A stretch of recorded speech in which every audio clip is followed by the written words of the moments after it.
नमस्ते दोस्तों, क्या हाल चाल हैं आप सबके।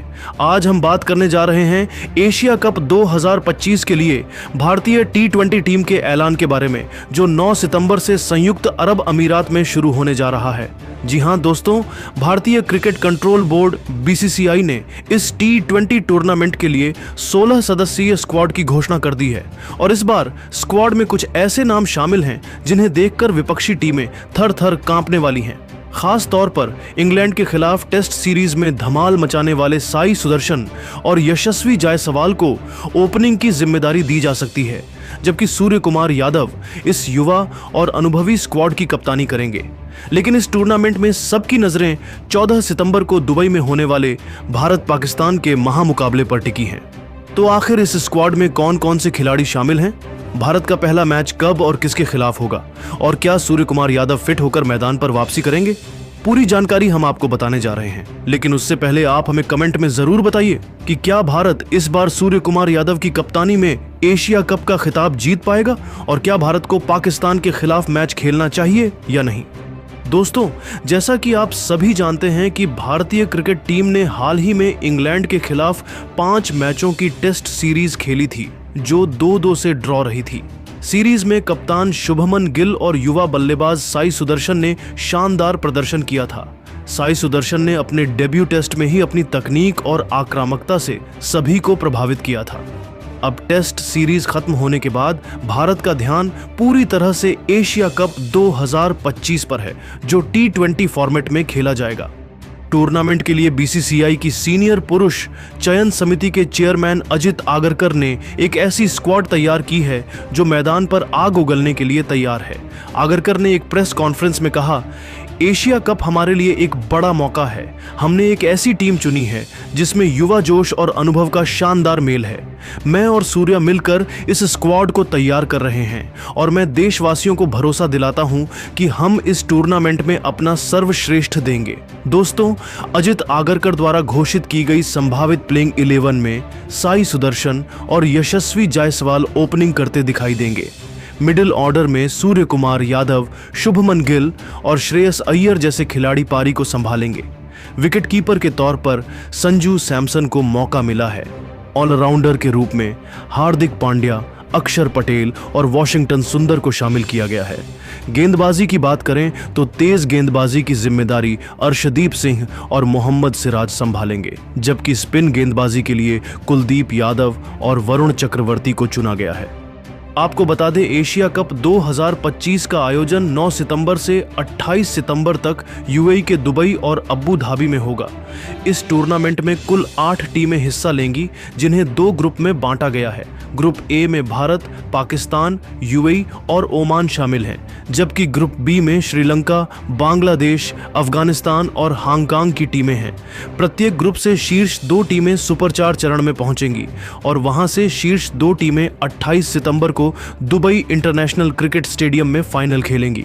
भारत का शेड्यूल इस प्रकार है: 10 सितंबर भारत बनाम UAE, 14 सितंबर भारत बनाम पाकिस्तान, दुबई 19 सितंबर भारत बनाम ओमान, अबू धाबी इसके बाद। सुपर 4 चरण में 20 से 26 सितंबर तक मुकाबले होंगे और फाइनल 28 सितंबर को होगा।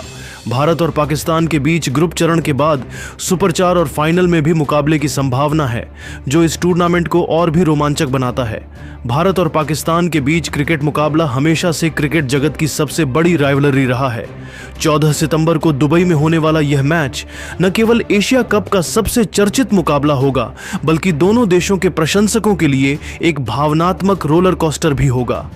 भारत और पाकिस्तान T20 फॉर्मेट में अब तक 13 बार आमने सामने हो चुके हैं, जिसमें भारत ने 10 बार जीत हासिल की है, जबकि पाकिस्तान को केवल 3 जीत मिली है। पाकिस्तान की टीम इस साल अब तक 14 T20 मैच खेल चुकी है और एशिया कप से पहले UAE के खिलाफ 5 और T20 मैच खेलेगी। इसका मतलब है कि भारत के खिलाफ मुकाबले से पहले पाकिस्तान के पास 20 T20 मैचों का अनुभव होगा। दूसरी ओर भारत ने इस साल केवल 5 T20 मैच खेले हैं, जो इंग्लैंड के खिलाफ थे, और उस सीरीज में भारत ने 4-1 से जीत हासिल की थी।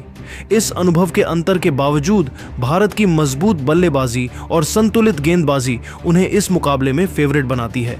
दोस्तों, अब बात करते हैं एशिया कप 2025 के लिए भारतीय टीम के पूरे स्क्वाड की।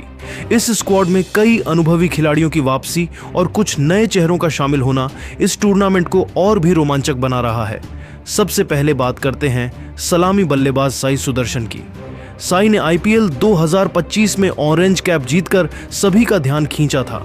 उनकी तकनीकी बल्लेबाजी और आक्रामक शॉट्स ने उन्हें इस स्क्वाड में जगह दिलाई है। T20 फॉर्मेट में उनकी आक्रामकता और बड़े स्कोर बनाने की क्षमता भारत को मजबूत शुरुआत दे सकती है। दूसरी ओर यशस्वी जायसवाल हैं, जो इस स्क्वाड में दूसरा सलामी बल्लेबाज है। यशस्वी ने रोहित शर्मा के साथ कई बार शानदार ओपनिंग साझेदारियां की हैं। लेफ्ट हैंड बल्लेबाजी और तेजी से रन बनाने की क्षमता यूएई की पिचों पर गेंदबाजों के लिए खतरा बन सकती है। इसके अलावा इस स्क्वाड में शुभमन गिल की जगह पक्की है। गिल ने इंग्लैंड के खिलाफ टेस्ट सीरीज में कप्तानी करते हुए अपनी बल्लेबाजी से सभी को प्रभावित किया था। T20 फॉर्मेट में उनकी तकनीक और शांत स्वभाव उन्हें मिडिल ऑर्डर में उपयोगी बनाता है।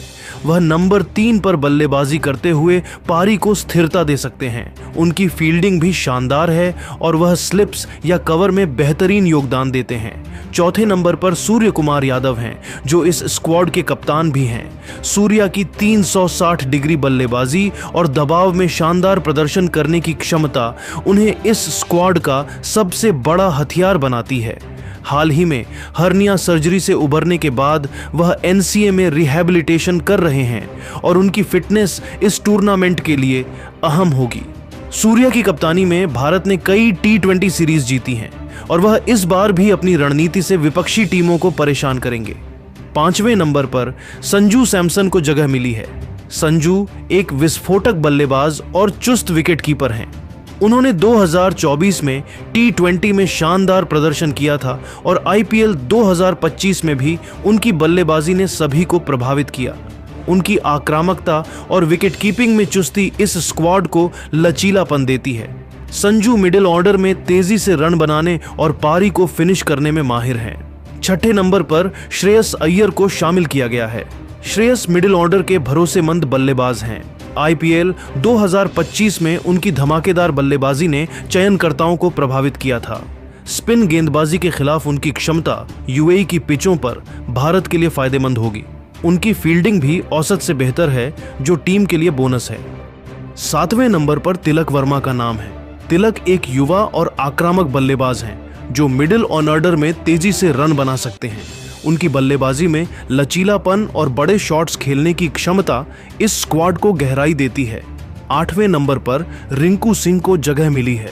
रिंकू एक शानदार फिनिशर हैं, जो निचले क्रम में विस्फोटक बल्लेबाजी के लिए जाने जाते हैं। उनकी तेजाई से रन बनाने की क्षमता भारत को बड़े स्कोर तक ले जा सकती है। 9वें नंबर पर ध्रुव जुरैल हैं। ध्रुव बैकअप विकेटकीपर के तौर पर स्क्वाड में शामिल हैं। उनकी बल्लेबाजी में स्थिरता और विकेटकीपिंग में चुस्ती इस स्क्वाड को अतिरिक्त मजबूती देती है। 10वें नंबर पर हार्दिक पांड्या को शामिल किया गया है। हार्दिक एक स्टार ऑलराउंडर हैं, जो अपनी विस्फोटक बल्लेबाजी और तेज गेंदबाजी से किसी भी मैच का रुख पलट सकते हैं। निचले क्रम में उनकी आक्रामक बल्लेबाजी और गेंदबाजी में गति और उछाल विपक्षी बल्लेबाजों को परेशान करता है। उनकी फिटनेस इस टूर्नामेंट में अहम होगी। 11वें नंबर पर अक्षर पटेल हैं। अक्षर एक शानदार स्पिन ऑलराउंडर हैं, जो अपनी कसी हुई गेंदबाजी से मिडिल ओवर्स में रन रोकते हैं। वह निचले क्रम में तेजी से रन बनाने की क्षमता भी रखते हैं। उनकी फील्डिंग भी शानदार है और वह अक्सर महत्वपूर्ण कैच या रन आउट करते हैं। 12वें नंबर पर वॉशिंगटन सुंदर को जगह मिली है। वॉशिंगटन अपनी ऑफ स्पिन और सटीक गेंदबाजी के लिए जाने जाते हैं। वह मिडिल ओवर्स में किफायती गेंदबाजी करते हैं और जरूरत पड़ने पर विकेट भी निकालते हैं। बल्लेबाजी में भी वह उपयोगी योगदान दे सकते हैं। उनकी बहुमुखी प्रतिभा इस स्क्वाड को और मजबूत बनाती है। 13वें नंबर पर कुलदीप यादव का नाम है। कुलदीप भारत के प्रमुख चाइनामैन स्पिनर हैं। उनकी कलाई की स्पिन और विविधता उन्हें T20 फॉर्मेट में खतरनाक बनाती है। वह यूएई की पिचों पर विपक्षी बल्लेबाजों को परेशान कर सकते हैं। 14वें नंबर पर वरुण चक्रवर्ती हैं। वरुण एक मिस्ट्री स्पिनर हैं, जिनकी गेंदबाजी में विविधता भारत के लिए तुरुप का इक्का साबित हो सकती है। उनकी गूगली और फ्लिपर यूएई की सपाट पिचों पर प्रभावी होंगी। 15वें नंबर पर अर्शदीप सिंह को शामिल किया गया है। अर्शदीप एक युवा और प्रतिभाशाली तेज गेंदबाज हैं। उनकी स्विंग और डेथ ओवर्स में यॉर्कर डालने की क्षमता उन्हें खास बनाती है। उन्होंने हाल के T10 मैचों में अपनी गेंदबाजी से सभी को प्रभावित किया है। आखिरी नाम है मोहम्मद सिराज का। सिराज एक अनुभवी तेज गेंदबाज हैं जो अपनी सटीकता और स्विंग के लिए जाने जाते हैं। उनकी गेंदबाजी में निरंतरता और विकेट लेने की क्षमता इस स्क्वाड को और मजबूती देती है। वह शुरुआती ओवर्स में विकेट निकालने में माहिर हैं। रिजर्व खिलाड़ियों में अभिषेक शर्मा, हर्षित राणा और प्रसिद्ध कृष्णा को शामिल किया गया है। अभिषेक एक विस्फोटक सलामी बल्लेबाज हैं जो जरूरत पड़ने पर स्पिन गेंदबाजी भी कर सकते हैं। हर्षित राणा एक उभरते हुए तेज गेंदबाज हैं जिन्होंने डोमेस्टिक क्रिकेट और IPL में अपनी गति और स्विंग से प्रभावित किया है। प्रसिद्ध कृष्णा भी एक तेज गेंदबाज हैं जो अपनी गति और उछाल से विपक्षी बल्लेबाजों को परेशान कर सकते हैं। तो दोस्तों, हमने आपको बताया कि चेयरमैन अजित आगरकर और कप्तान सूर्य कुमार यादव द्वारा चुने गए इस स्क्वाड में किन किन खिलाड़ियों को मौका मिला है। जैसा कि आप जानते हैं, साई सुदर्शन और यशस्वी जायसवाल की ओपनिंग जोड़ी इस टूर्नामेंट में भारत को तेज शुरुआत दे सकती है। संजू सैमसन की विकेट कीपिंग और बल्लेबाजी भी देखने लायक होगी। लेकिन दोस्तों, आपको क्या लगता है, अजित आगरकर ने जो स्क्वाड चुना है वह सही है या इसमें कुछ बदलाव होने चाहिए? और क्या भारत इस बार एशिया कप का खिताब जीत पाएगा? आप अपनी राय कमेंट में जरूर बताइए और ऐसी ही अपडेट्स के लिए हमारे चैनल को सब्सक्राइब कर लीजिए। धन्यवाद।